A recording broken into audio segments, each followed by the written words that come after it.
Okay, so let's look at the drawing for membrane to illustrate fluid mosaic model.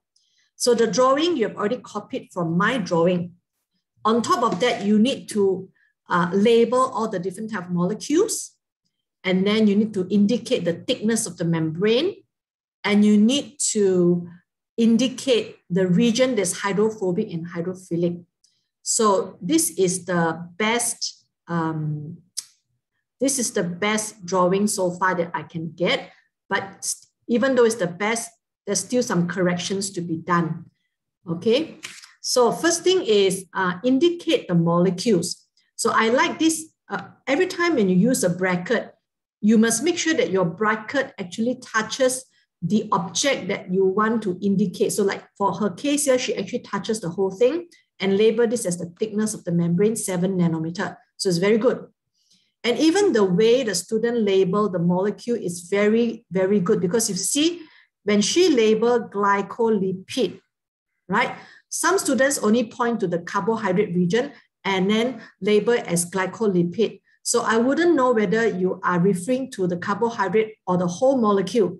So for this student, she actually indicate very clearly using the bracket, touching the object that she wants to label.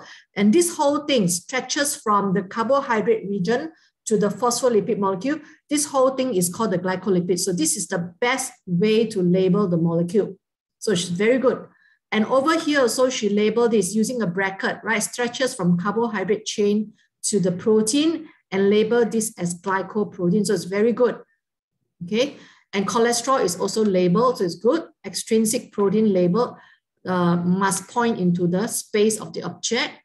This is partially transmembrane protein, very good. Okay. Now, the only thing here is you need to take note. Why is it in my original drawing, I shade some region of the protein? I've shaded some region of the protein. And in this drawing, in all of the drawing, you see what happened.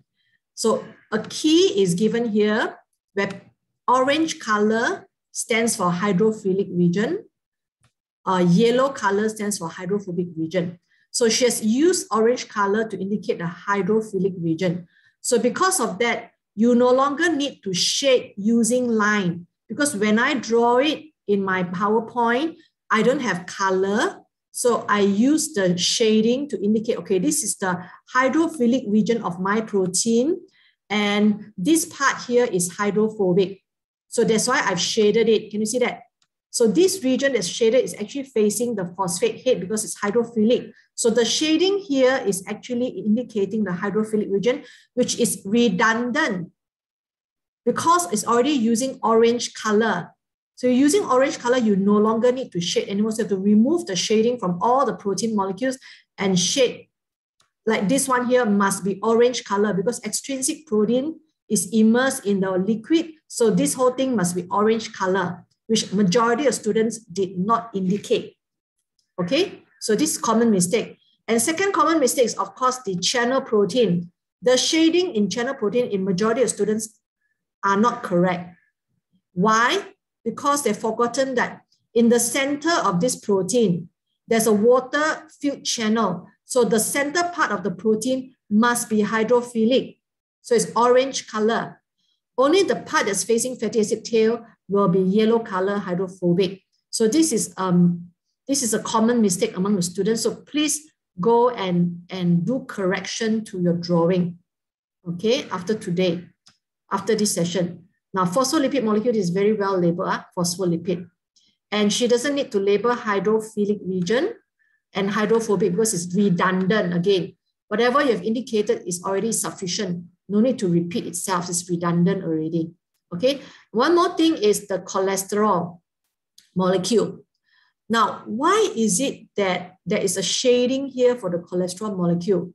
If you've got a shading here, you're trying to show me that it's different. Then you have to label and tell me, why is there a shading here?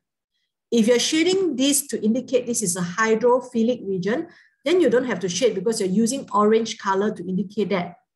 Unless you want to show me that, okay, so this is an OH group of the cholesterol. whereas this one is made up of the organic rings. Then you have to label clearly for me like this. Okay, or else if you only label cholesterol, then why is it you're using two different colors to indicate cholesterol? What are you trying to show me? There's no key here to show me that, oh, shaded black color region is what, unshaded region is what. So therefore, whatever that you choose to do to your drawing, you must be able to indicate very clearly what you're trying to show. Okay, so please do necessary correction to your drawings. Now, so far, this is the best drawing, so you know that you need to do correction for your drawing, okay? All of you. So this is another example here. This example, you can see there are a lot of corrections to be done. Drawing is very good. The drawing is very good, okay? But some things are missing. Cholesterol, you see the cholesterol suddenly is a missing hydrophilic region is gone already, okay? You can also see the labeling here. You can see not glycoprotein. But which one? Are you referring to carbohydrate chain or the protein or the whole thing? Can you see the difference? And also the labeling of the bracket is wrong. Whenever you use bracket, the end of the line must touch the object, not the space. So this part here must touch the object. If not, then you will not get 1 mark, even though this name is correct, but this is wrong. So you have to touch the object. Like this is correct. Okay, and then when you want to label, must point into the object, point into the object, into the object. So this is called the labeling rules apply. This one is correct because touching the object. Okay, so shading missing for hydrophobic and hydrophilic region. Right. So next example here. This one. You can see that for me, the very obvious one is the drawing itself. All the fatty acid tails are not touching the phosphate head, so it's wrong. Original molecule is touching, so all must drawn touching. So this is another common mistake. Labeling, how come there's a two label line that can cross each other? The basic rule for labeling must apply. Okay, and then cannot use arrowed line to label anything. And then must use ruler to draw the label line, cannot freehand. All these are freehand, cannot freehand. And then must point into the object of label, not point at the borderline, unless you want to label that borderline itself. So same here, see? All the common mistake among all the students. Here also must use ruler to draw, cannot use freehand to draw, cannot.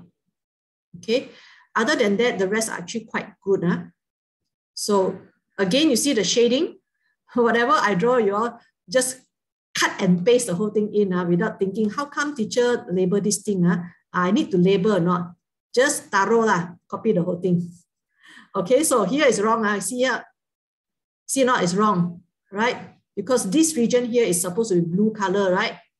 It's supposed to be blue color, it's hydrophilic. So please do necessary correction to your drawing. This is last example.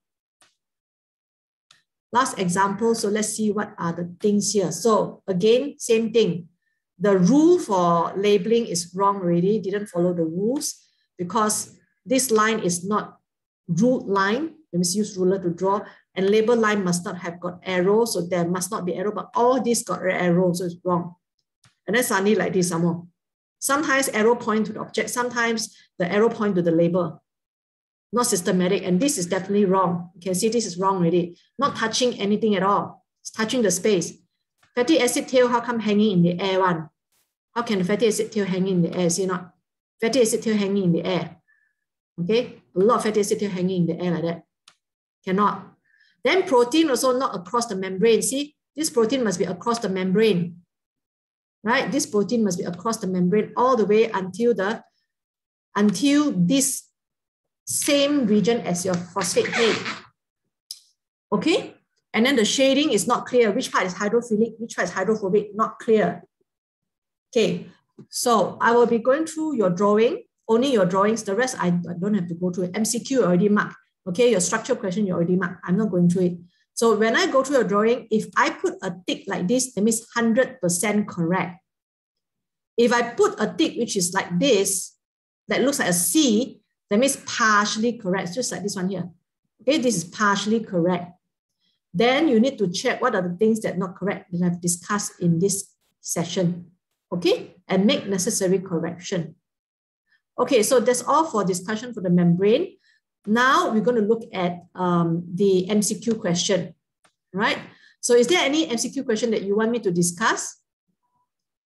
Or else I will choose the common mistakes among the students to discuss, okay? Where's my MCQ? Here, okay. So common mistakes, please type in the questions that you want me to discuss for the structured questions that you have done, because I won't have a lot of time to discuss all the questions. So if you want me to discuss, please type it in, okay? What questions that you want me to discuss on, right?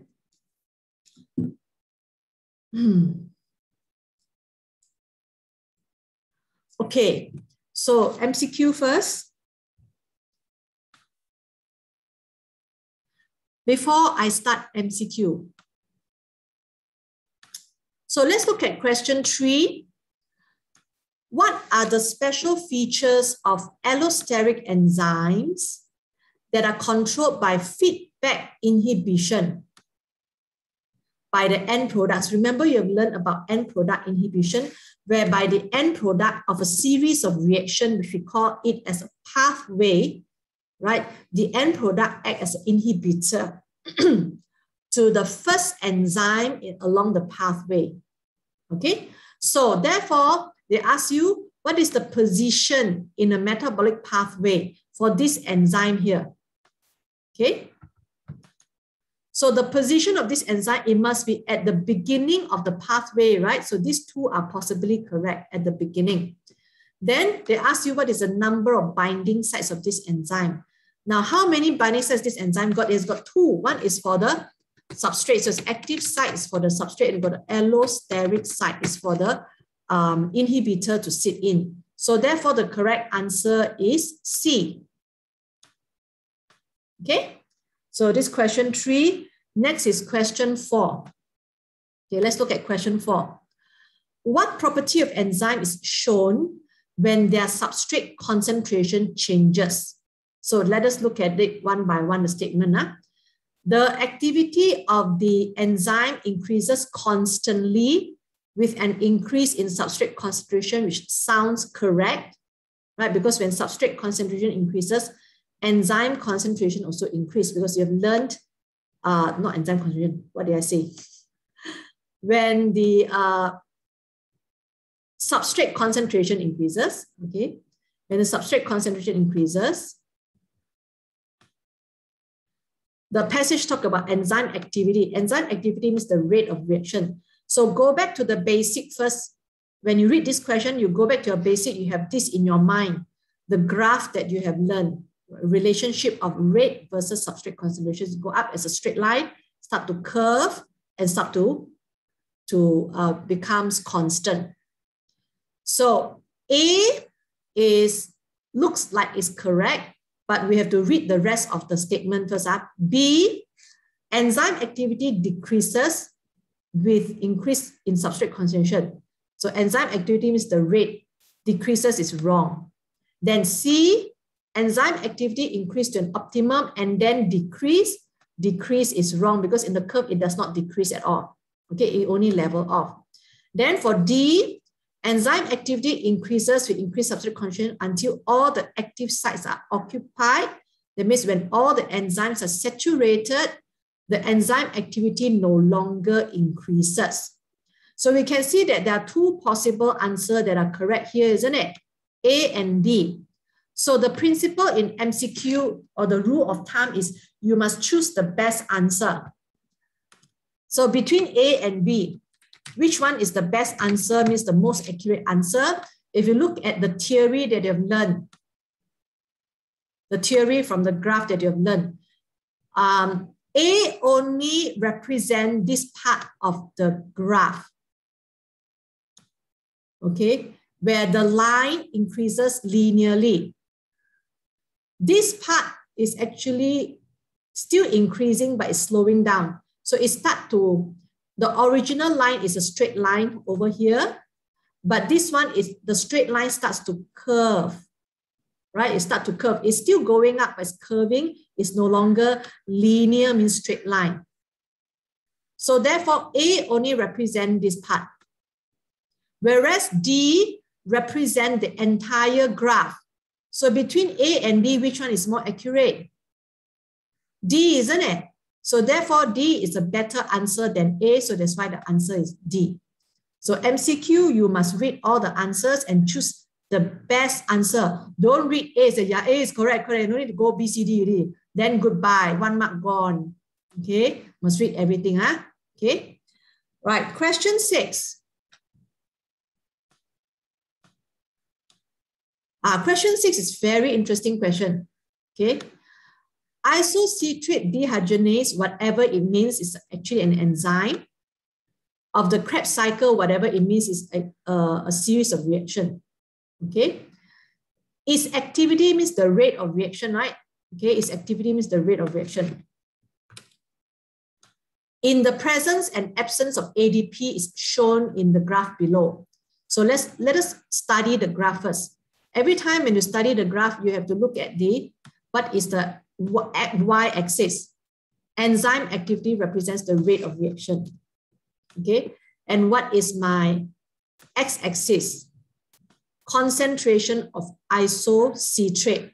So isocitrate must be the concentration of my substrate, right? Because the enzyme is isocitrate dehydrogenase. So therefore, this must be the substrate. So it's talking about substrate concentration. Okay. So yes, so this looks like the shape of the curve that we have learned from theory. Now there are two curves here. One is with ADP and one is ADP is absent. Okay, so go back to the theory. What have you learned about ADP? ATP, when it's being used, it will be hydrolyzed to ADP plus PI plus energy. Okay, so this process is called hydrolysis, where the phosphate is removed away from ATP, so you get inorganic phosphate. Okay, so the question asks a student, what effect will a high level of energy consumption have on the activity of this enzyme? So high level of energy consumption. Now, if you drive your car, right, the energy for your car comes from where? Hoshini?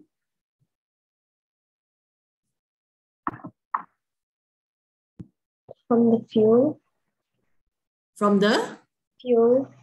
Fuel. The fuel that you go and pump in a petrol station, right? Okay, from the fuel. When it burns, it will create a certain pressure to move the engine, isn't it? Okay, yes. So in the cell, when you say the cell want to consume the energy, so what form of energy is this, Joyce? ATP. Yes, it's ATP, very good, because ATP is the only energy currency of the cell.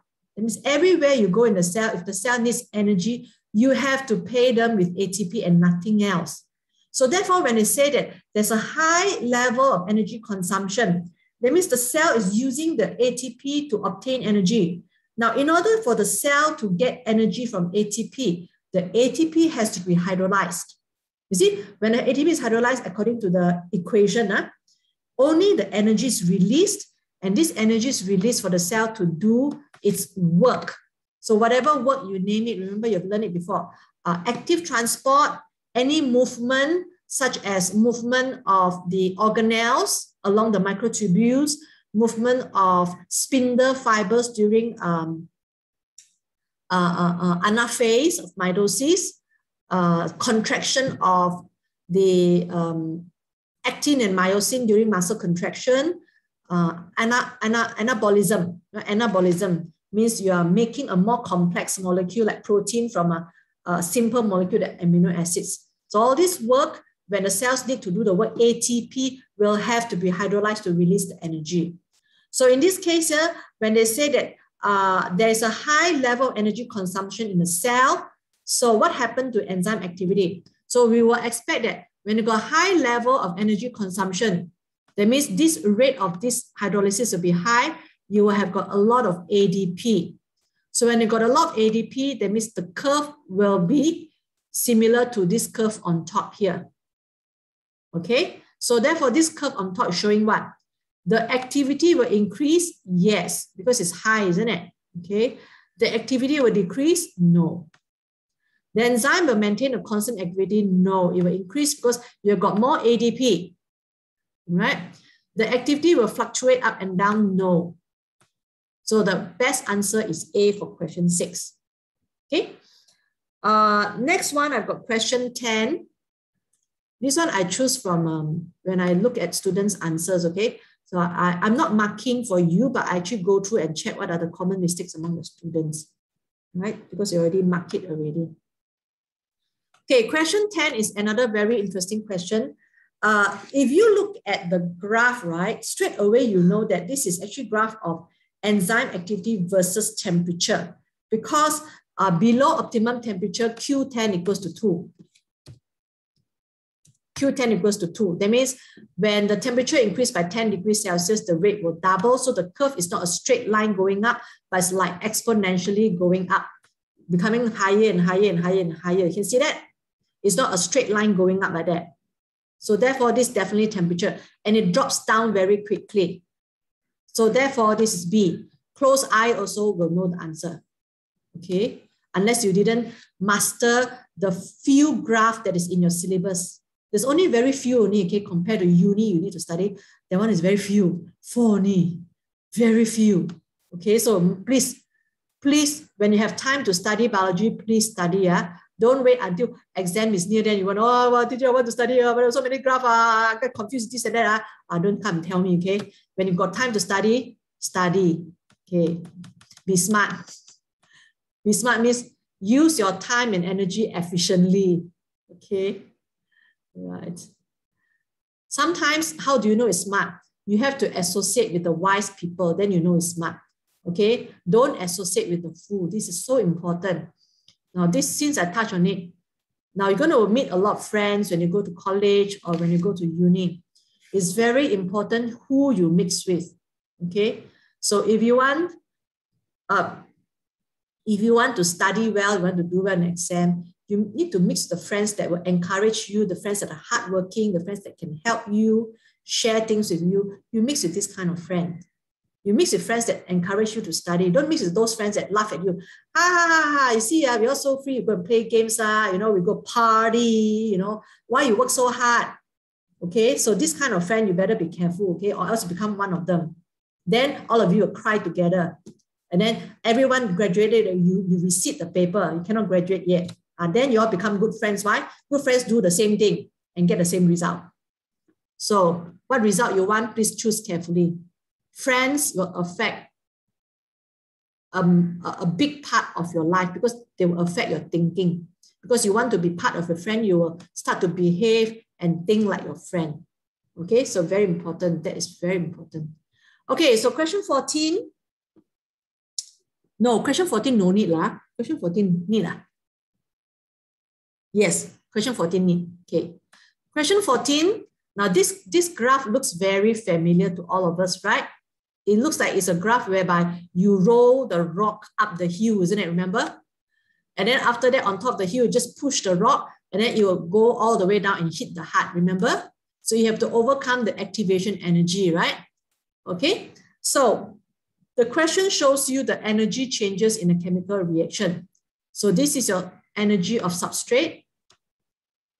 And then this one is the energy of your product here, energy level of product.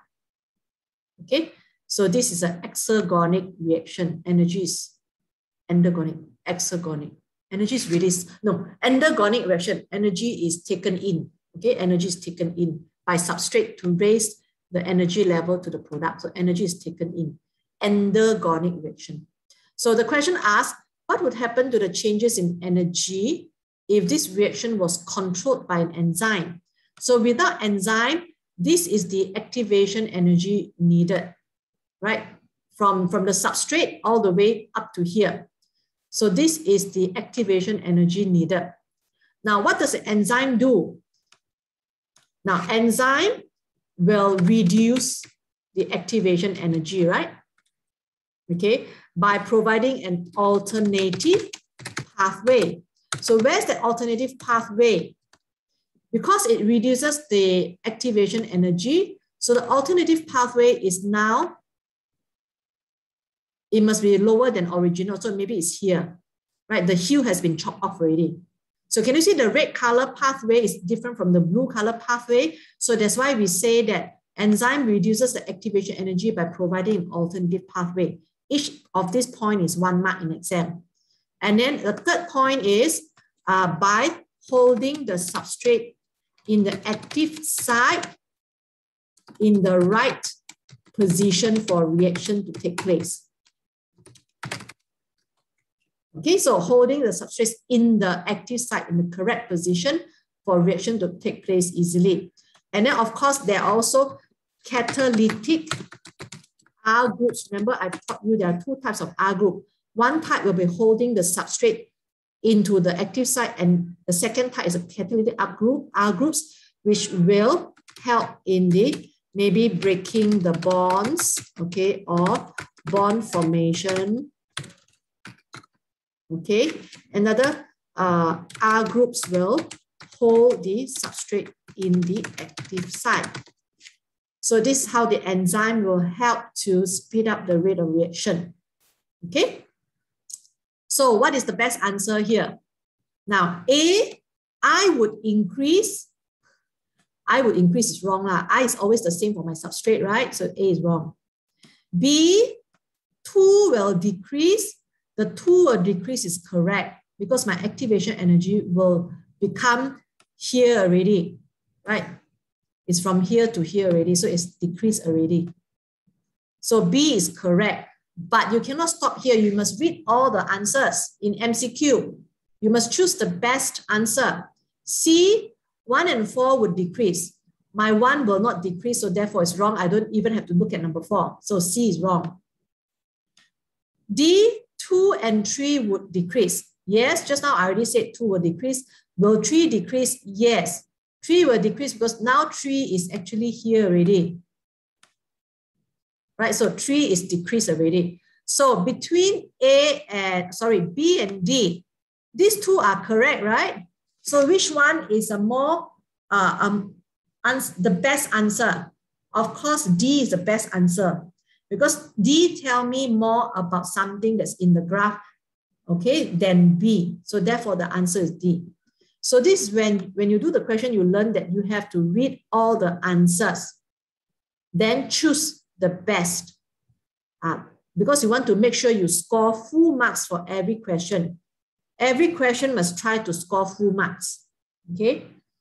You must have this aim in your mind, then it will help you to score as high as possible that you can reach, right? Reach as high as possible. Why? Why is it I cannot reach as low as possible? Because when you go to the uni, they will choose the grade that is as high as possible, right? That's why you have to score as high as possible. Okay? Unless there's no filtering system, then you don't have to score as high as possible. It's still okay. Life will go on as it is. Understand? Okay? There must be a reason. So you must find out the reason. Don't follow instruction blindly, okay? You must understand fully what you're doing. Then you are happily doing it, right? That's why I say understanding is very important. Everything you approach in life, if you approach with understanding, your life becomes meaningful and you totally understand why you're doing this, okay, rather than follow instruction. Even if there's an instruction given to you, advice, take the advice and reflect on it. Why is it so? Okay, why must I study for quiz every day? Why must I do partial question? Okay, so then when you understand, you know that it will be helpful for you. Okay. Okay. Right. So last question.